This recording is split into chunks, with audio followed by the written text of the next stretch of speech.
अस्सलाम वालेकुम guys, hope आप सब खैरियत से होंगे। जो लेक्चर्स आप नीचे अभी सुनने लगे हैं न्यूरो एनाटमी के, ये मैंने कैप्लन न्यूरो एनाटमी से बनाए हैं।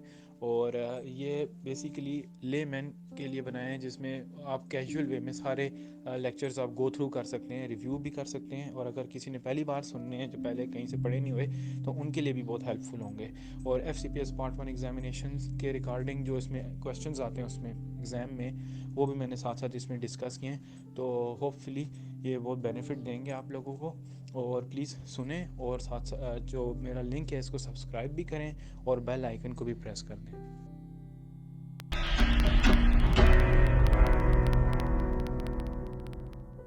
आज हमने करना है क्रेनियल नर्व्स, ठीक है ना। क्रेनियल नर्व्स को, और ये क्रेनियल नर्व्स इंपॉर्टेंट हैं। इसमें से मैं तुझे बताऊंगा जिस जिस क्रेनियल नर्व से क्वेश्चन आता है और क्या आता है। तुझे जो मेन चीज़ पता है ना, हर क्रेनियल नर्व का न्यूक्लियस के बारे में, खासतौर पे कुछ इंपॉर्टेंट नर्व्स हैं जिनके न्यूक्लियस बहुत इंपॉर्टेंट है। उसके अलावा इनके रूट्स के, क्या रूट फॉलो करती हैं, किस फॉर्मेन सेंटर हो रही है, क्या हो रहा है क्या नहीं हो रहा, ठीक है। और उसके अलावा इनकी सप्लाई, ये तुझे पता होनी चाहिए, ठीक है। फिर इस तरह भी सवाल आ जाता है कि इनमें से सेंसरी नर्व कौन सी है, मिक्स्ड नर्व कौन सी है, और मोटर नर्व कौन सी है। तो सेंसरी, जिनकी सिर्फ सेंसरी सप्लाई है, मिक्स्ड वो हैं जिनकी सेंसरी और मोटर सप्लाई दोनों है, ठीक है ना। तो वो इस तरह तुझे, जो जब तुझे इनका ओवरऑल फंक्शन पता होगा तो तुझे वहाँ पे पिक करने में कोई मुश्किल नहीं होगी। जैसे ऑप्टिक नर्व है, ये सिर्फ सेंसरी नर्व है, ठीक है। ऑल्फैक्टरी नर्व है, ये सिर्फ सेंसरी नर्व है, ठीक है। लेकिन अब इसी तरह जो हाइपोग्लॉसल नर्व है, जो सिर्फ और सिर्फ मसल्स को सप्लाई कर रही है टांग के, तो वो सिर्फ और सिर्फ मोटर नर्व है, ठीक है। जो फेशियल नर्व है वो सेंसरी नर्व भी है, वो मोटर नर्व भी है। जो ट्राइजेमिनल है वो सेंसरी भी है, वो मोटर भी है, ठीक है। तो अभी हम इसको डिस्कस कर लेते हैं, ठीक है। अब देख, सबसे पहले जो नर्व है ऑल्फैक्टरी नर्व है। ऑल्फैक्टरी नर्व में से कोई सवाल कभी भी नहीं आना, ठीक है। तुझे इसका डैमेज हो जाए, तुझे पता है ऑल्फैक्टरी नर्व कहाँ पे पड़ी होती है, ये ऊपर क्रिबरी फॉर्म फोसा पे पड़ी होती है। और इसके बारे में एक चीज़ बस तुझे याद रखना, ये वो वाहिद नर्व है जो रीजनरेट कर रही होती है, ठीक है। इसके जो सेल्स हैं ना, वो न्यूरॉन्स, वो बार बार रीजनरेट कर रहे होते हैं। इसलिए ये, अगर आपने नर्व टिश्यू रीजनरेट कर रहा है ना कल्चर मीडिया पे, तो वो भी ऑल्फैक्टरी नर्व से लिए जा सकता है टिश्यू, क्योंकि जो इसके जो टिश्यूज़ है ना, वो रोज़ की बेसिस पे रीजनरेट करता है। ऑल्फैक्टरी बल्ब जो होता है, क्रिबरी फॉर्म प्लेट के ऊपर पड़ा हुआ है, क्रिबरी फॉर्म प्लेट, वहाँ से जो नर्व चलती है और वो पीछे ऑल्फैक्टरी एरिया में जाती है। एक चीज़ जो इसमें इंपॉर्टेंट है याद रखने की, वो ये कि ऑल्फैक्शन वाहिद वो सेंस है जो कि थैलेमस में रिले नहीं करती। बाकी हर सेंस, चाहे वो सेंसरी सेंस है, जो जैसे हमने पीछे भी पढ़ा था, VPL न्यूक्लियस में जा रहा है, डॉर्सल कॉलम, मिडिल लेमनिस्कल और पेन टेम्परेचर। और चाहे वो आई है, चाहे वो ईयर है, वो सब के सब थैलेमस के न्यूक्लियस में जाते हैं। मीडियल और लैटरल जेनिकुलेट बॉडीज़ जो है ना, वो थैलेमस के न्यूक्लियस होते हैं, जो जिसमें आई और ईयर की सेंसेशन जाती है। और इसी तरह टेस्ट की सेंसेशन भी। सिर्फ एक ऑल्फैक्शन ऐसी सेंसेशन है जो कि थैलेमस में रिले नहीं करती। ये MCQ आता है, ठीक है ना। इसके डैमेज होने से एनोस्मिया होता है, ये सबको पता है। पेरोस्मिया ये होता है कि अल्टर्ड सेंसेशन हो जाती है। एक एनोस्मिया होता है, एक हाइपरओस्मिया होता है, ठीक है। ऐसे कोई इंपॉर्टेंट चीज़ नहीं है। क्रिबरी फ्रॉम फोसा का, क्रिबरी फ्रॉम प्लेट का अगर फ्रैक्चर होगा ना, तो तुझे ऑल्फैक्टरी नर्व डैमेज का साइन सिम्टम्स मिल सकते हैं, ठीक है। उसके अलावा आ जाओ जी ऑप्टिक नर्व। ऑप्टिक नर्व जो है ना, ये इसमें से बेसिकली इंपॉर्टेंट तो जो है ना, वो हेमिनोपियाज है। लेकिन तुझे जो कुछ चीज़ें जो इंपॉर्टेंट है वो तुझे बतानी ज़रूरी है। वो ये कि ये वाहिद वो नर्व है जो मल्टीपल स्क्लेरोसिस में अफेक्ट होती है, ऑप्टिक नर्व, ठीक है। मल्टीपल स्क्लेरोसिस में ऑप्टिक नर्व के साइंस ज़रूर होते हैं। ऑप्टिक न्यूराइटिस हो सकता है, सडन ब्लाइंडनेस हो सकती है उसकी वजह से, आर्गाइल रॉबर्टसन प्यूपिल हो सकता है, ठीक है। तो ऑप्टिक नर्व वाहिद वो नर्व है जो मल्टीपल स्क्लेरोसिस में अफेक्ट होती है, ठीक है। ऑप्टिक नर्व से इंपॉर्टेंट क्वेश्चन आता है, लाजमी मुझे भी आया था, और वो क्वेश्चन जो है ना, वो ऑप्टिक ट्रैक से आता है, बेसिकली हेमिनोपियस के साथ।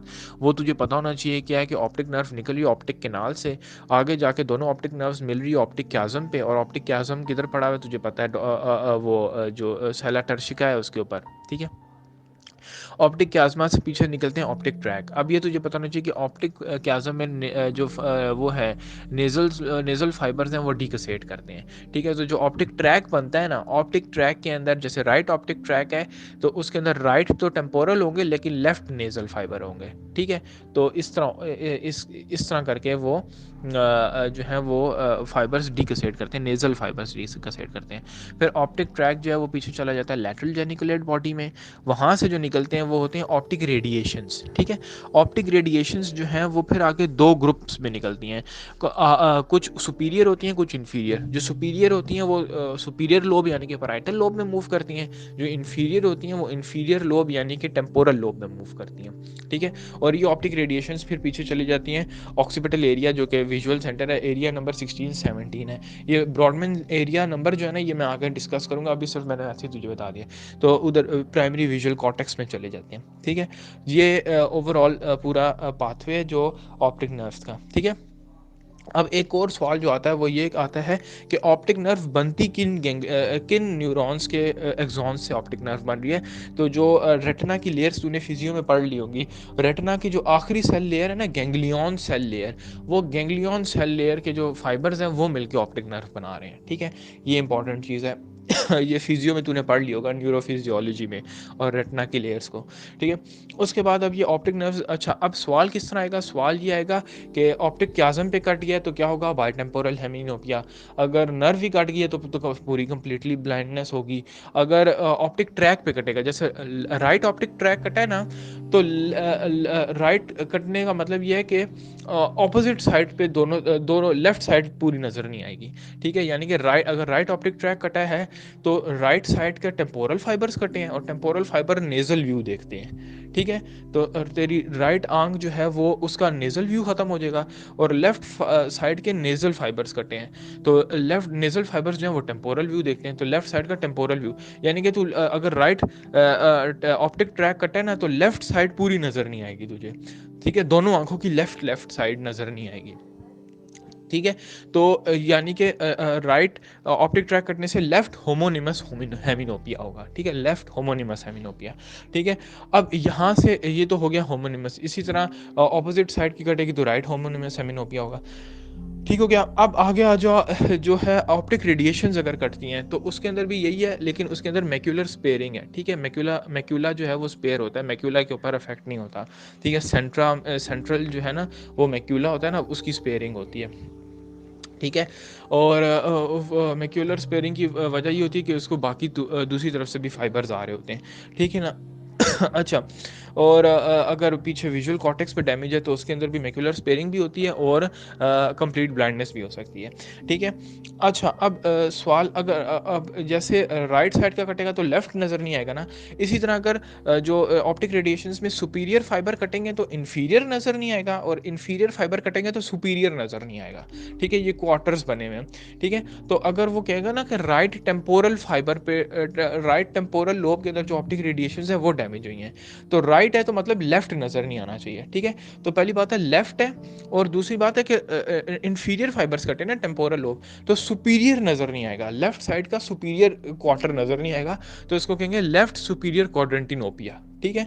इसी तरह अगर ऊपर वाले फाइबर्स कट रहे हैं पैराइटल लोब, तो पैराइटल लोब कटेंगे तो इन्फीरियर नज़र नहीं आएगा, ठीक है, तो हो जाएगा इन्फीरियर क्वाड्रेंटिनोपिया, ठीक है। ये मुझे इस मेरा जो क्वेश्चन आया था वो सुपीरियर क्वाड्रेंटिनोपिया पे ही आया था, तो इस तरह करके ऑप्टिक नर्व का क्वेश्चन जो बनता है, और ऑप्टिक नर्व से क्वेश्चन लाजमी ऑप्टिक ट्रैक से लाजमी बनेगा, वो जिधर जिधर से कटेगा वो लाजमी बुक से भी देख लें डायग्राम, ठीक है ना। उसके बाद आ जाओ आगे, तो आगे आ जाओ, तो उसके बाद अगली नर्व है ऑक्यूलोमोटर नर्व, ठीक है। ऑक्यूलोमोटर नर्व भी इंपॉर्टेंट नर्व है। ऑक्यूलोमोटर नर्व के अंदर तुझे ये पता होना चाहिए कि ऑक्यूलोमोटर जो है वो उसके नर्व रूट उसका है क्या, ठीक है। वो मिड ब्रेन से निकल रही है, ठीक है, जैसे हमने कल भी डिस्कस किया था, और इसके एंटर होती है सुपीरियर ऑर्बिटल फिशर में, ठीक है, और वहाँ से आगे फिर सप्लाई करती है। और ऑक्यूलोमोटर नर्व से रिलेटेड तुझे इसके फंक्शंस पता होने चाहिए। सारे मसल्स को सप्लाई करती है सिवाय सुपीरियर ओब्लिक और लैटरल रेक्टस के, ठीक है। उसके अलावा ये लिवेटर पल्पेब्री सुपीरियर लिवेटर ऑक्यूलर वो क्या जो ऑक्यूलर मसल है जो आंख को, लिवेटर पल्पेब्री सुपीरियोरस, उसको भी सप्लाई करती है, जिसकी वजह से आई ओपनिंग में भी हेल्प करती है। उसके अलावा जिसके कंस्ट्रिक्टर प्यूपिली को भी सप्लाई करती है, जिसकी वजह से ये आंख की कंस्ट्रिक्शन करती है, तो अकोमोडेशन करती है, ठीक है। तो इसके फंक्शंस क्या क्या हैं, एक तो ये आंख की ओपनिंग है, अकोमोडेशन है, और बाकी एक्स्ट्रा ऑक्यूलर मसल्स को सप्लाई कर रही है, ठीक है, ऑक्यूलोमोटर नर्व। ठीक है। और इसका डैमेज से क्या हो सकता है, टोसिस हो सकता है, डिप्लोपिया हो सकता है, स्ट्रेबिस्मस हो सकता है। ठीक है, प्यूपिल डायलेट हो जाते हैं, इसके डैमेज होने से प्यूपिल डायलेट हो जाते हैं। दूसरी बात ये कि लाइट रिफ्लेक्स ख़त्म हो जाएगा। ठीक है, अकोमोडेशन ख़त्म हो जाएगी, लाइट रिफ्लेक्स भी ख़त्म हो जाएगा, क्योंकि ये लाइट रिफ्लेक्स का ईफ्रंट है, ये आफ्रंट ऑप्टिक नर्व से आता है और ईफ्रंट ऑक्यूलोमोटर नर्व से, तो लाइट रिफ्लेक्स भी ख़त्म हो जाएगा। तो ये ऑक्यूलोमोटर नर्व से के डैमेज से होता है। ठीक है, तो ऑक्यूलोमोटर नर्व भी इंपॉर्टेंट है, ये भी पता होनी चाहिए। और किधर से एंटर हो रही है मैंने तुझे पहले बता दिया, सुपीरियर ऑर्बिटल फिशर से। ठीक है, इंपॉर्टेंट है। दूसरी बात है जो ट्रॉक्लियर नर्व, ट्रॉक्लियर नर्व से भी क्वेश्चन बार बार बन के आता है। और ट्रॉक्लियर नर्व से क्वेश्चन इस तरह बन के आता है कि ट्रॉक्लियर नर्व तुझे पता है सुपीरियर ऑब्लिक को सप्लाई करी है। क्वेश्चन इस तरह बन के आता है कि पेशेंट से बुक रीडिंग नहीं हो रही, वो बुक रीडिंग करता है तो उसे डिप्लोपिया होता है, उसको हेड टिल्ट करके बुक रीडिंग करनी पड़ती है, या वो सीढ़ियाँ नहीं उतर पा रहा, नीचे वाले काम जो जिसमें आपको सर नीचे करके देखना पड़ता है ना। ठीक है, और वो सीढ़ियाँ उतरता है तो वो गिर जाता है, या हेड टिल्ट करना पड़ता है। और हेड जो टिल्ट करता है ना पेशेंट, वो जिस साइड पे लेजन है उसकी ऑपोजिट साइड पे एक्ट करता है, हेड टिल्ट करता है। यानी कि अगर राइट ट्रॉक्लियर नर्व डैमेज है तो लेफ्ट साइड पे हेड टिल्ट करके देखेगा पेशेंट। ठीक है ना, तो ये चीज़ याद रखनी है। लैटरल रेक्टस को सुपीरियर ओब्लिक को सप्लाई कर रही है ये ट्रॉक्लियर नर्व। ठीक है, इससे यूं ही क्वेश्चन बन के आता है जैसे मैंने अभी तुझसे पूछा है, तो मैंने जहाँ भी इसके पास पेपर्स में क्वेश्चन पढ़े हैं वो यूं ही बने हुए थे। ठीक है, अच्छा, उसके बाद है जो ट्राइजेमिनल नर्व, ये भी इंपॉर्टेंट नर्व है। अब ट्राइजेमिनल नर्व जो है तुझे पता है पॉन्स में से ओरिजिनेट होती है। ट्राइजेमिनल न्यूक्लियस हमने कल डिस्कस किया, 4 न्यूक्लियस होते हैं ट्राइजेमिनल न्यूक्लियस। ठीक है, सेंसरी, मोटर, मेसेंसेफलिक और वो होता है एक और जो स्पाइनल न्यूक्लियस, 4 न्यूक्लियस होते हैं। ठीक है, तो उसके अलावा अब इसमें जो जब ये निकलती है तो ये सबसे पहले नर्व एंटर होती है, जो एक ये जो होता है ना आपका पिट्रोजल बोन के ऊपर होते हैं मैकल्स गैंग्लियन, मैकल्स केव होता है उसके अंदर होता है Meckel's ganglion. Meckel's ganglion basically trigeminal ganglion है, उसके अंदर जाती है और वहाँ से फिर 3 नर्व्स निकलती हैं जिसकी 3 ब्रांचेज हैं, ऑफ्थेल्मिक, मैक्सिलरी और मैंडिबुलर। ऑफ्थेल्मिक जो है वो सीधा सुपीरियर ऑर्बिटल फिशर में एंटर हो जाती है और वहाँ से आगे सप्लाई करती है। ठीक है, इसकी आगे फर्दर सप्लाई है जो ऑफ्थेल्मिक स्कैल्प का एरिया और फोर हेड का एरिया, ये सारी सप्लाई है इसकी। और जो कॉर्निया का जो कॉर्नियल रिफ्लेक्स होता है वो उसको सप्लाई करती है। ठीक है, जो मैक्सिलरी है वो निकलती है, तुझे पता है किससे निकलती है, फोरामेन ऑफ रोटेंडम से। और जो मैंडिबुलर है वो निकलती है फोरामेन ऑफ वेल से, और वो वहाँ पे सारी इसकी सप्लाई इसकी क्या है कि ये मिक्स्ड नर्व है। ठीक है, मिक्स्ड नर्व का मतलब सेंसरी सप्लाई भी है, मोटर भी है। सेंसरी तुझे पता है सारी फेस की टच, पेन, टेम्परेचर, हर किस्म की सेंसेशन और कॉर्नियल रिफ्लेक्स, ये सारी सेंसरी सप्लाई है। जो इसकी वो सप्लाई है आपकी मोटर सप्लाई इसकी मसल्स ऑफ मेस्टिकेशन है सारे, मेसेटर, टेम्पोरालिस, मीडियल और लैटरल टेरिगॉइड मसल। ठीक है, और ये और मीडियल और लैटरल टेरिगॉइड मसल, और एक और मसल है जो कि जिसकी 2 वैलीज है, मेरे ख्याल से डाइगैस्ट्रिक मसल है। ये जो यहाँ पे लगा होता है उसमें एक एंटीरियर बैली जो है वो फेशियल का रही होती है और पोस्टीरियर बैली ट्राइजेमिनल का रही होती है। इस तरह वो हेड एंड नेक में देख ली, मुझे एग्जैक्ट याद नहीं है। ठीक है, तो ये इसकी मोटर सप्लाई भी है। अच्छा, एक और चीज़ याद रखना है कि ये जो मसल्स ऑफ मेस्टिकेशन है ना, ये फर्स्ट फ्रेंजल आर्च के मसल्स में जो एम्ब्रियोलॉजी के लिए बता रहा हूँ, तो वो इस तरह भी सवाल पूछते हैं कि फर्स्ट फ्रेंजल आर्च की नर्व कौन सी है, तो वो ट्राइजेमिनल नर्व है। इसी तरह अगर पूछें कि सेकंड फ्रेंजल आर्च की नर्व कौन सी है, सेकंड फ्रेंजल आर्च से सारे फेशियल मसल्स बनते हैं, तो सेकंड फ्रेंजल आर्च की जो नर्व है वो फेशियल नर्व है। थर्ड फ्रेंजल आर्च की ग्लोसोफ्रेंजल है और फोर्थ की वेगस है। तो इस तरह करके भी वो पूछ सकते हैं। ठीक है, ये भी पता होना चाहिए कि किसकी कौन सी नर्व है। दूसरा इसका एक और सप्लाई जो है वो ये है, जो तुझे पता है मेसेंसेफलिक गैंग्लियन का मैंने तुझे बताया था, इसकी एक और सप्लाई ये है कि टेम्पोरो मैंडिबुलर जॉइंट को सप्लाई करती है, ड्यूरा मैटर को सप्लाई करती है, ओरल कैविटी को भी सप्लाई करती है। तो टेम्पोरल मैंडिबुलर जॉइंट की जो प्रोप्रियोसेप्शन वगैरह है वो भी यही करती है। ठीक है, इसके अंदर जो क्वेश्चन है ना वो इंपॉर्टेंट, वो इसके रूट के हिसाब से बन सकता है कि किस फॉर्मेन से निकल रही है, कहाँ से जा रही है, या ये सवाल बन सकता है कि मसल्स से रिलेटेड, हेड एंड नेक से रिलेटेड, वो पूछेंगे कि एक क्वेश्चन बहुत आता है और मुझे भी आया था कि माउथ ओपन करने में कौन सा मसल इंपॉर्टेंट है, तो वो लैटरल टेरिगॉइड होता है। ठीक है, मसल्स ऑफ मेस्टिकेशन में। ठीक है, उसके बाद आ जाओ जी एब्ड्यूसेंस नर्व है। एब्ड्यूसेंस नर्व तुझे पता है कि ये लैटरल रेक्टस को सप्लाई करती है। ठीक है, और ये टोसिस करा सकती है, टोसिस कह रहा हूँ, डिप्लोपिया करा सकती है। ठीक है, एब्ड्यूसेंस नर्व, तो बस इसके लिए इसमें कोई सच इंपॉर्टेंट नहीं है, पॉन्स से ओरिजिनेट करती है। फिर एक और फिक्स्ड नर्व, मिक्स्ड नर्व है। अच्छा, एब्ड्यूसेंट भी है, वो मोटर नर्व है। फिर एक और मिक्स्ड नर्व है, वो है फेशियल नर्व, और ये बड़ी इंपॉर्टेंट नर्व है, ठीक है। फेशियल नर्व के जो है ना इसमें जो पॉन्स में से ये भी उसमें से पॉन्स में से निकल रही है, और निकलने के बाद ये एंटर होती है, तुझे पता है इंटरनल अकॉस्टिक मीएटस में, ठीक है, इंटरनल अकॉस्टिक मीएटस में। और इसके साथ एक और नर्व चल रही होती है वेस्टिबुलोकोक्लियर नर्व, और एक आर्टरी चल रही होती है लेब्रेंथाइन आर्टरी। ये तीन चीज़ें इंटरनल अकॉस्टिक मीएटस में एंटर होती हैं, और वहाँ से ये चली जाती है मिडल ईयर कैविटी में। वहाँ से ये मिडल ईयर कैविटी में होते हुए फेशियल कैनाल से गुजरती हुई ये निकल आती है स्टाइलोमास्टोइड फोरामेन से बाहर। और जैसे स्टाइलोमास्टोइड फोरामेन से बाहर निकलती है, उसके बाद ये आगे फर्दर ब्रांच करती है, पेरोटिड ग्लैंड में एंटर हो जाती है, सब्सटेंस ऑफ पेरोटिड ग्लैंड में, और पेरोटिड ग्लैंड के अंदर ये ब्रांच करती है। पेरोटिड ग्लैंड के अंदर बाकी भी दो तीन स्ट्रक्चर्स होते हैं, वो भी तुझे पता होने चाहिए। पेरोटिड ग्लैंड के अंदर रिट्रोमैंडिबुलर वेन भी होती है, इसके साथ ये फेशियल नर्व होती है, लिम्फेटिक्स होती हैं, और इसके साथ एक्सटर्नल कैरोटिड आर्टरी होती है पेरोटिड ग्लैंड के अंदर, ठीक है। तो अच्छा, ये अब जो ब्रांच करती है, जो इसकी 5 ब्रांचेस हैं, वो तुझे पता है ज़ाइगोमैटिक है, मुझे खुद पूरे नाम याद नहीं है जो 5 ब्रांचेस हैं इसकी, ठीक है। वो जो भी है, एक सर्वाइकल है, ज़ाइगोमैटिक है, बक्कल है, टेम्पोरल है, इस तरह जो ब्रांचेस के नाम है 5, वो इसकी ब्रांचेस निकलती हैं, ठीक है। अब इंपॉर्टेंट चीज़ जो एक याद रखने वाली है ना, वो ये याद रखनी कि एक तो ये सारे मसल्स ऑफ फेशियल एक्सप्रेशन को सप्लाई करेगी। दूसरी बात, इसकी सेंसरी सप्लाई क्या है, कॉर्डा टेम्पनाई की नर्व है जो एंटीरियर 2/3 ऑफ टंग को सप्लाई कर रही है, लैक्रीमेशन में हेल्प करती है, सब मैंडिबुलर और सब लिंगुअल ग्लैंड्स को हेल्प को सप्लाई करती है सिक्रीशन में, सैलिवेशन में, लेकिन पेरोटिड को नहीं करती। पेरोटिड ग्लैंड को सप्लाई करती है ग्लॉसोफरेंजियल नर्व, ठीक है, ये पता होना चाहिए। उसके अलावा नर्व टू स्टिपिडियस देती है, स्टिपिडियस मसल को, टेंसर टेम्पनाई को ट्राइजेमिनल देती है, ठीक है। अच्छा, नर्व टू स्टिपिडियस को ये एक मसल देती है, पोस्टीरियर बेली ऑफ डाइगैस्ट्रिक को सप्लाई करती है ये, और जो एंटीरियर बेली ऑफ डाइगैस्ट्रिक है उसको ट्राइजेमिनल करती है।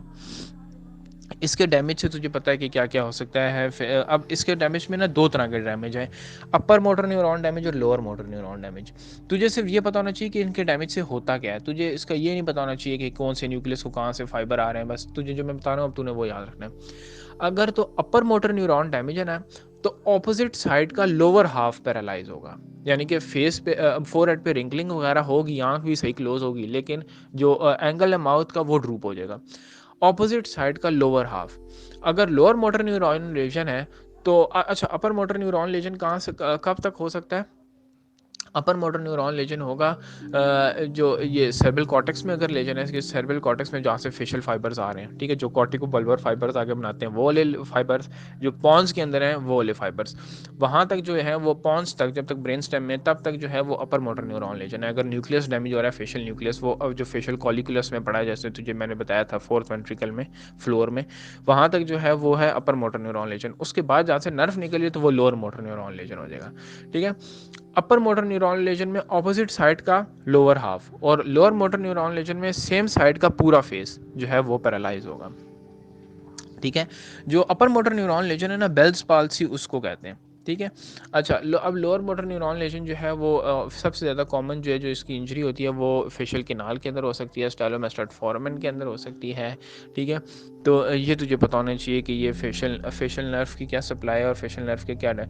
दूसरी इंपॉर्टेंट चीज़ एक और, मैं तुझे गेंग्लियंस का एक टेबल भेजूंगा, वो टेबल तूने रटना है, वो टेबल में से MCQ आता है, ठीक है। वो गेंग्लियन का टेबल है कि ऑप्टिक गेंग्लियन और सबमैंडिबुलर गेंग्लियन, टेरिकोपेलाटाइन गेंग्लियन की क्या क्या सप्लाई है, ठीक है।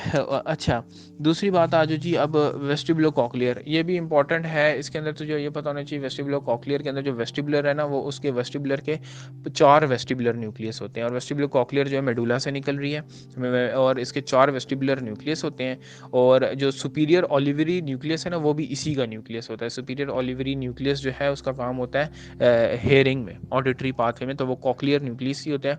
दूसरी बात, स्पाइरल गैंग्लियन भी इसी का न्यूक्लियस होता है, जो कॉक्लियर नर्व का, ठीक है, वो लेकिन वो ईयर में पड़ा होता है, स्पाइरल गैंग्लियन, ठीक है। तो ये इसके न्यूक्लियस का पता होना चाहिए। बाकी ये भी इंटरनल अकॉस्टिक मीटस में एंटर होती है, और वहाँ से मिडिल ईयर में चली जाती है, और वहाँ पे सप्लाई करती है, ठीक है। वेस्टिबुलर कॉक्लियर नर्व ना, कॉक्लियर नर्व का तो तुझे पता है काम है लिसनिंग, ठीक है। वेस्टिबुलर नर्व का अगर तुझसे कोई काम पूछे ना, तो इसके 3 काम है, वेप उसके लिए याद रखना है, VEP, वी से वेस्टिबुलो ऑक्युलर रिफ्लेक्स, ठीक है, ई से इक्विलिब्रियम, पी से पोस्चर, ये 3 काम है इसके वेस्टिबुलो ऑक्युलर नर्व के, ठीक है ना। तो अच्छा उसके बाद आ जाओ जी, जो ग्लॉसोफरेंजियल नर्व है। ग्लॉसोफरेंजियल नर्व जो है ये भी बहुत इंपॉर्टेंट नर्व है, और इसके जो इंफीरियर ओलिवरी न्यूक्लियस है ना, वो ग्लॉसोफरेंजियल नर्व का न्यूक्लियस है। ठीक है, उसके अलावा सॉलिटरी न्यूक्लियस जो है वो भी 9th 10th और ये अपना 7th 9 10, ये 3 नर्व्स जो हैं ये शेयर करती हैं कॉमन न्यूक्लियस, सॉलिटरी न्यूक्लियस। ठीक है ना। तो और इसकी ग्लॉसोफरेंजियल नर्व की काफ़ी वाइड सप्लाई है। ये कैरोटिड बॉडीज़ और कैरोटिड साइनसिस को सप्लाई करती है। ठीक है, उसके अलावा जो अच्छा जो कैरोटिड बॉडीज़ और कैरोटिड साइनसिस हैं उनको ग्लॉसोफरेंजियल करती है, और जो एओटिक बॉडी और एओटिक साइनसिस हैं उनको वेगस करती है। ठीक है, उसके अलावा ये पैरोटिड ग्लैंड को सप्लाई करती है सैलिवेशन के लिए। उसके अलावा ये मसल्स को सप्लाई करती है, और कौन से मसल्स को सप्लाई करती है? सिर्फ एक मसल को करती है, स्टाइलोफ्रेंजिस को। ठीक है, बाकी जितने फ्रेंजियल मसल्स हैं उनको वेगस करती है, सिर्फ एक फ्रेंजियल मसल है जिसको ग्लॉसोफ्रेंजियल करती है, और वो स्टाइलोफ्रेंजिस है। उसके अलावा पोस्टीरियर 1/3 ऑफ टंग को सप्लाई करती है। गैग रिफ्लेक्स करती है, अगर ये डैमेज होगी ना तो गैग रिफ्लेक्स नहीं होगा। ठीक है, मिक्स्ड नर्व है ये भी। उसके बाद वेगस है, वेगस भी मिक्स्ड नर्व है। वेगस के मैंने जो बताया 4 न्यूक्लियस है अलग से, 3 इसके अलग से न्यूक्लियस है, एम्बिगस, ट्रैक्टस सॉलिटेरियस और डॉर्सल मोटर न्यूक्लियस, और एक न्यूक्लियस ये शेयर कर रही है सॉलिटरी न्यूक्लियस। ठीक है, और सप्लाई वेगस की ऑटोनॉमिक सप्लाई भी है, मस्कुलर सप्लाई भी है, सेंसरी सप्लाई भी है। सारे युवला के मसल्स और फेरेंक्स के लैरिंक्स के मसल्स को सप्लाई करती है। लैरिंक्स की सेंसरी सप्लाई भी करती है, वोकल कॉर्ड्स को सप्लाई करती है। ठीक है, उसके अलावा जी ये अब जो ऑटोनॉमिक है वो एओटिक साइनस एओटिक बॉडी को सप्लाई करती है, जीआईटी को सप्लाई करती है, कार्डिक प्लेक्सिस में सप्लाई करती है। ठीक है, और जब ये डैमेज होगी ना तो एक तो होर्सनेस आएगी वॉज में, नेजल रिगर्जिटेशन होगी, क्योंकि युवला ऊपर मूव नहीं करता तो नेजल रिगर्जिटेशन खाते वक्त नवाला नाक में चला जाएगा, इस तरह की होगी। ठीक है, दूसरी बात ये कि जो युवला है ना वो अफेक्टेड साइड की तरफ, जब तू पेशेंट को आ टेस्ट करते हैं ना, पेशेंट को तू बोलेगा कि आ करो मुंह खोल के, तो जो उसका युवला है वो अफेक्टेड साइड की तरफ मूव कर जाएगा। मतलब अगर राइट साइड की डैमेज है तो राइट साइड पे ही मूव कर जाएगा युवला, और इसमें भी और साथ इसमें कफ रिफ्लेक्स नहीं होगा। ठीक है, तो ये वेगस के डैमेज में ये होता है।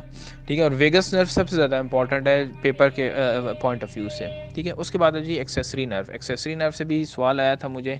ठीक है, एक्सेसरी नर्व से ये सवाल आता है कि अगर जिस साइड की एक्सेसरी नर्व डैमेज हो जाए ना, पेशेंट उसके ऑपोजिट साइड पर गर्दन नहीं मोड़ सकता। जैसे हम सलाम फेरते हुए नमाज में गर्दन मोड़ते हैं ना, वो एक्सेसरी नर्व की वजह से। तो अगर राइट साइड की एक्सेसरी नर्व डैमेज है ना तो पेशेंट लेफ्ट साइड पर गर्दन नहीं मोड़ सकेगा। ठीक है, ये याद रखना है, और राइट साइड का ही सेम साइड का ही शोल्डर ड्रॉप होगा। स्टेनोक्लीडोमेस्टॉइड को और ट्रेपीजियस को सप्लाई करती है, मोटर नर्व है, सिर्फ 2 मसल्स को सप्लाई कर रही होती है। अच्छा, अब इसका जो न्यूक्लियस है ना वो पड़ा होता है स्पाइनल न्यूक्लियस होता है, इसका स्पाइनल कॉर्ड में होता है। वहाँ से इसका स्पाइनल कंपोनेंट एंटर होता है, निकलता है, और ऊपर से मेडुला से ऑलिव के पास से आ रहा होता है इसका क्रेनियल कंपोनेंट। स्पाइनल कंपोनेंट ऊपर जाता है, फोरामन मैग्नम से एंटर होता है और क्रेनियल कंपोनेंट के साथ जुड़ता है, और वहाँ पे नर्व बनाता है, और फिर ये कैरोटिड कैनाल से बाहर आ जाता है। ठीक है, तो ये इसकी ओवरऑल जो है बनने का तरीका है, और बस तुझे ये पता होना चाहिए कि ये इसके डैमेज होने से होता क्या है। फिर जो हाइपोग्लॉसल नर्व आखिरी है लेकिन इंपॉर्टेंट है, और इंपॉर्टेंट इस लिहाज से कि एक तो प्योर मोटर नर्व है, पता होना चाहिए। दूसरी बात है सारे टंग के मसल्स को सप्लाई करता है सिवाय प्लेटोग्लॉसस के। ठीक है, प्लेटोग्लॉसस जो है वो 10th नर्व प्लेटोग्लॉसस को सप्लाई करती है। इसमें सवाल ये पूछते हैं कि टंग की प्रोट्रूजन कौन सा मसल कराता है, तो वो तुझे पता होना चाहिए जीनोग्लॉसस है जो टंग की प्रोट्रूजन कराता है। ठीक है, उसके अलावा तुझे ये पता होना चाहिए टंग कैसा है कि जिस तरफ डैमेज होगी उसकी सेम साइड पे ही टंग की वेस्टिंग होगी, और सेम साइड पे ही टंग डेविएट होगा। अगर राइट साइड का हाइपोग्लॉसल डैमेज है तो राइट साइड पे टंग डेविएट हो जाएगी। ठीक है, तो ये ओवरऑल क्रेनियल नर्व्स हैं सारी। तो अभी ये चैप्टर स्टिल ख़त्म नहीं हुआ, अभी भी इसमें चीज़ें काफ़ी रहती हैं, लेकिन अब ये लेक्चर थोड़ा लंबा हो गया इसलिए मैं आगे कंटिन्यू नहीं कर रहा। तो सिर्फ क्रेनियल नर्व्स आज हम करनी है सिर्फ।